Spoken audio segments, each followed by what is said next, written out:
ತಿಮ್ರಾಜ್ ಅಂತ ಹೇಳಿ ಮೈಸೂರು ಜಿಲ್ಲೆ ಹುಣಸೂರು ತಾಲೂಕಿನ ಕಟ್ಟೆಮಡಿಕೊಂಡು ಬಂದಿದ್ದೀನಿ. ಸೊ ಇವತ್ತಿನ ನನ್ನ ಟಾಪಿಕ್ ಏನಪ್ಪ ಅಂತಂದ್ರೆ ಸಮಯದ ನಿರ್ವಹಣೆ. ಸಮಯದ ನಿರ್ವಹಣೆ ಮತ್ತು ಮಹತ್ವ ವೆರಿ ಇಂಪಾರ್ಟೆಂಟ್ ನಮ್ಮ ಲೈಫಲ್ಲಿ. ಹೌದಲ್ವಾ ಸ್ನೇಹಿತರೆ? ಸಮಯಕ್ಕೆ ನಾವು ಆದ್ಯತೆ ಕೊಟ್ಟಿದ್ರೆ ನಾವೇನು ಸಾಧ್ಯ ಮಾಡಕ್ಕೆ ಸಾಧ್ಯನೇ ಇಲ್ಲ. ಹೌದಲ್ವಾ? ಸೊ ನಿನ್ನೆಯಿಂದ ನಾವು ಅಬ್ಸರ್ವ್ ಮಾಡ್ತಾ ಇದೀವಿ ಅಲ್ವಾ, ಗುರುಕುಲ ಬಂದಿದ್ದೀವಿ.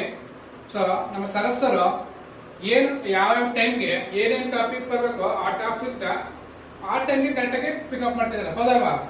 ಒಂದು 5 ನಿಮಿಷ ಹೆಚ್ಚು ಕಮ್ಮಿ ಆಗ್ತಿಲ್ಲ, 5 ನಿಮಿಷ ಕಡಿಮೆ ಆಗ್ತಿಲ್ಲ, ಆ ಟೈಮ್ಗೆ ಮಾಡ್ತಾ ಇದಾರೆ. ಬಟ್ ಅವ್ರು ನೆನ್ನೆ ಒಂದು ಮಾತು ಹೇಳಿದ್ರು. ಹೌದಲ್ವಾ? ಸರ್ ನಾಳೆ 6 ಗಂಟೆ ಕ್ಲಾಸ್ ಸ್ಟಾರ್ಟ್ ಆಗುತ್ತೆ, ಎಲ್ಲರೂ ಕೂಡ 6 ಗಂಟೆಗೆ ಇರ್ಬೇಕು ಅಂತಂದ್ರೆ ನಾವೆಲ್ಲ ಏನ್ ಮಾಡಿದ್ವಿ? ಎಲ್ಲ ಓಕೆ ಅಂತ ಹೇಳಿದ್ವಾ?